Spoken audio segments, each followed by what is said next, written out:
na pica safada sem vergonha. Você toda na pica doida de maconha. Penetраção, o bagulho é doidão. Trava essa puta ficando essa... Salut à toi, aujourd'hui je vais te partager mon aventure physique et mon aventure mentale que j'ai accomplie durant ce premier semestre 2025.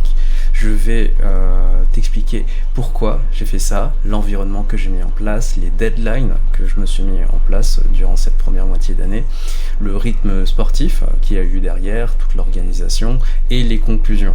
Et les conclusions, du coup, je vais y mettre mes erreurs et également qu'est-ce que j'aurais pu faire de mieux. Donc il faut savoir que les résultats que je vais montrer au cours de cette vidéo, ils auraient pu être encore meilleurs si j'avais été encore plus discipliné. C'est parti. D'abord, si tu es un abonné de cette chaîne, tu as dû remarquer que ça fait longtemps que je n'ai pas fait de vidéo. Pourquoi ? Parce que j'ai priorisé ce que je devais faire dans ma vie et j'avais énormément de choses à faire sur le plan perso et le plan professionnel.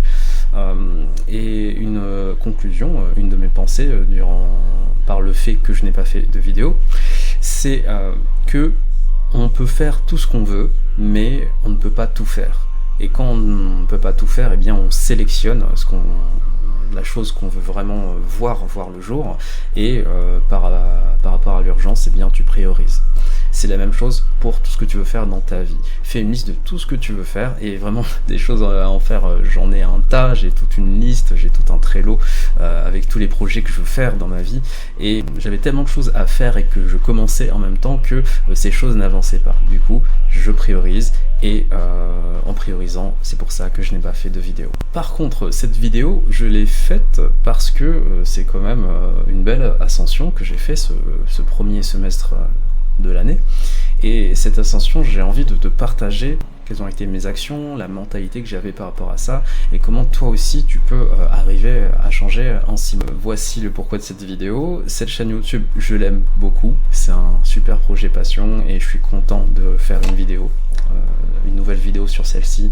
Je vais essayer d'en faire d'autres plus souvent parce que c'est vraiment trop cool. Je trouve rentrons maintenant dans le vif du sujet. Pourquoi j'ai fait ça ? Eh bien, en fin d'année 2024, j'avais du mal-être. Et mes premières vidéos de cette chaîne remontent à donc l'année dernière, à juillet 2024. Et de juillet 2024 à la fin de 2024, eh bien j'ai fait cette chaîne, j'ai fait des vidéos, j'ai fait des challenges, j'ai fait un challenge anti-cigarette, j'ai fait un challenge Goggins, j'ai fait beaucoup de challenges. Et à la fin de 2024, je me suis dit que physiquement ça allait pas. Et ça, c'était un fait que je le remarquais évidemment en me regardant dans le miroir, mais c'est quelque chose aussi que je remarquais dans mon environnement. Pour être tout à fait honnête, eh bien on m'a clairement dit que physiquement j'étais pas là. Du coup il y a cette influence extérieure qui m'a fait faire le déclic, et il y a cette influence interne où j'ai cette petite voix qui me dit non vraiment il faut que tu fasses quelque chose. Pourquoi ? Parce que un bon physique c'est une bonne santé, et une bonne santé ça impacte directement ta qualité de vie. Donc moi je voulais être en meilleure santé, en meilleure forme, je voulais être plus fort littéralement. Donc c'est pour ça que j'ai accompli ce challenge sur le long terme, d'avoir de meilleures performances sportives. Également, je vais bientôt avoir 30 ans, j'ai 30 ans l'année prochaine, et pour mes 30 ans, on se dit, c'est le moment de notre vie où les futurs trentenaires se disent bon qu'est-ce que j'ai fait de ma vie, qu'est-ce que j'ai fait de bien, qu'est-ce que j'ai fait de moins bien, et je veux, quand j'aurai 30 ans, être la meilleure version de moi-même. Et pour être la meilleure version de moi-même, ça passe par une bonne forme, par une bonne santé. Voici l'environnement que j'ai mis en place. D'abord, il fallait que j'écoute ou que je lise très régulièrement du contenu lié à la motivation, la discipline et le fait d'avoir un but dans la vie. Du coup, j'ai beaucoup consommé de contenu qui est par rapport à une personne qui s'appelle David Goggins. J'ai fait des vidéos dédiées à lui et je trouve que c'est vraiment une bonne figure si tu veux changer ta vie. J'ai lu son livre qui est très inspirant et très réaliste par rapport au monde dans lequel on vit aujourd'hui. Je range régulièrement chez moi, mon bureau aussi bien au travail qu'ici. Je fais en sorte d'avoir un environnement clean car pour être productif, il faut qu'il y ait de moins de parasites possible. Du coup, il faut qu'il y ait le moins possible d'objets inutiles sur ton bureau, et même sur ton ordinateur de travail, il faut que tu aies le moins d'onglets ouverts de possible pour ne pas te distraire et rester focus. J'ai investi dans de l'équipement sportif. Tu peux voir tu peux voir derrière une chaise romaine. Une chaise romaine, c'est pour faire des tractions. Dans mes anciennes vidéos, tu m'as peut-être vu faire des tractions, et les tractions c'était dans la porte, mais là je me suis dit vas-y, on va mettre le billet pour une vraie machine. Du coup j'ai investi là-dedans, et ça me permet de faire des meilleurs exercices au poids du corps, traction, dips, les abdos, etc. Et voilà, c'est juste là, du coup quand je passe devant, paf, ça me fait faire déjà un minimum d'exercices dans la journée, et évidemment je fais de vraies séances où je me chronomètre, je me mesure, et j'essaie d'être un peu discipliné. En termes d'activité, il faut pas non plus que je reste dans ma taverne, dans mon igloo, même s'il fait un peu chaud pour être dans un igloo. Du coup, en activité physique extérieure, je faisais beaucoup de danse. La danse que je fais, c'est de la bachata, une danse latine un peu très cool. Je vais dire ça comme ça. Je faisais de l'escalade, tout ce qui était avec mes amis, activité de randonnée, je l'ai fait avec plaisir. Je faisais de la salle une fois par semaine avec un ami avec qui on s'auto-motive très régulièrement. Et globalement, je faisais en sorte de faire du sport très régulièrement et tous les jours. Il fallait que je fasse une activité physique tous les jours, qu'elle soit tout à fait légère ou intense. C'est pas grave, mais ce qui compte, c'est la régularité, la consistance. Et niveau alimentation, ça c'est le point le plus paradoxal, parce que des fois je mangeais très bien, et des fois je mangeais un peu n'importe comment. Il y avait plus de jours où je mangeais bien que de jours où je faisais du cheat meal, mais ça a eu un impact sur mes résultats finaux également.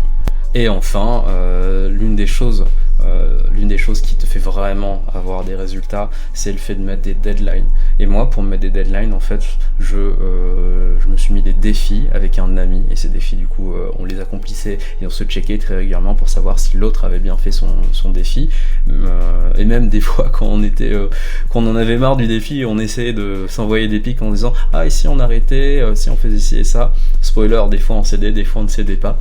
Mais c'est bien d'avoir un ami avec qui on peut s'auto-challenger pour être des personnes meilleures.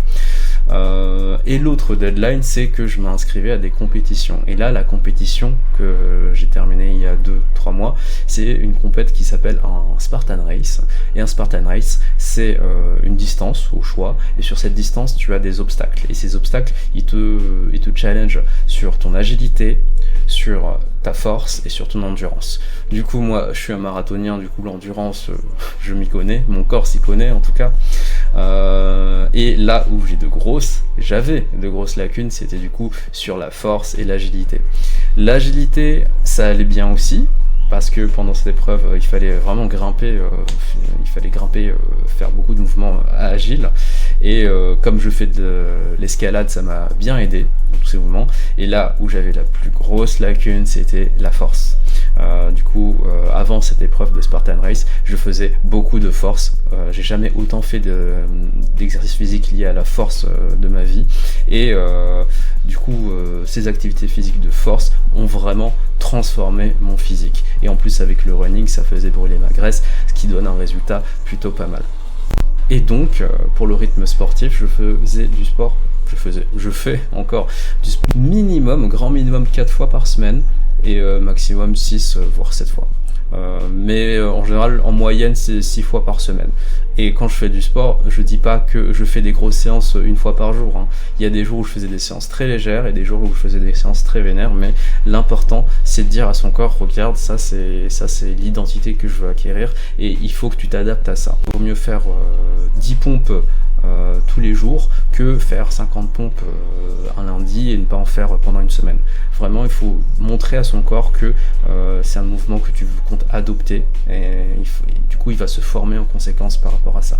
Mes erreurs qui m'ont empêché d'avoir beaucoup de gains, c'est les cheat meals dont j'ai déjà parlé, et c'est la cigarette. Ouais, la cigarette, j'ai rechuté, j'avais fait une vidéo par rapport à ça. Je crois qu'elle est encore accessible, je ne sais plus. Mais la cigarette c'est mauvais, et j'avais réussi plein de fois à arrêter pendant 1 mois, 2 mois, mais j'ai eu des rechutes, et Et c'est difficile, hein. Vraiment, la vie c'est difficile, mais je compte pas y rester là et je compte me battre toute la vie par rapport à ça. La conclusion, c'est que j'ai eu de très bons résultats. J'aurais pu avoir encore de meilleurs résultats si j'avais été plus strict sur mon alimentation et si j'avais fumé moins de cigarettes. Et il y a un ajout que j'ai fait récemment et je pense que je vais faire ma prochaine vidéo là-dessus, c'est que je fais beaucoup de méditation. J'ai parlé de la méditation plusieurs fois dans mes vidéos, mais j'en faisais pas assez. Là vraiment j'en fais 2-3 fois par jour et c'est des différents types de méditation. Pour en parler rapidement là, le matin je fais une méditation qu'on appelle mantra, et mantra ça te permet de mettre ton cerveau en conditionnement pour la journée pour être en mode battant, combattant, guerrier et pour pouvoir faire les choses que tu dois faire. Et le soir je faisais de la méditation de pleine conscience, c'est-à-dire que je regardais les pensées qui arrivaient dans ma tête et je les observais d'une façon neutre sans réagir, et ça c'est une bonne façon pour apprendre à maîtriser ses émotions. Voilà, du coup si tu as des questions n'hésite pas en dessous de cette vidéo en commentaire, tu peux la liker, si tu veux du contenu en particulier tu peux me demander, je le ferai avec plaisir. Je te souhaite le meilleur et à la prochaine, salut.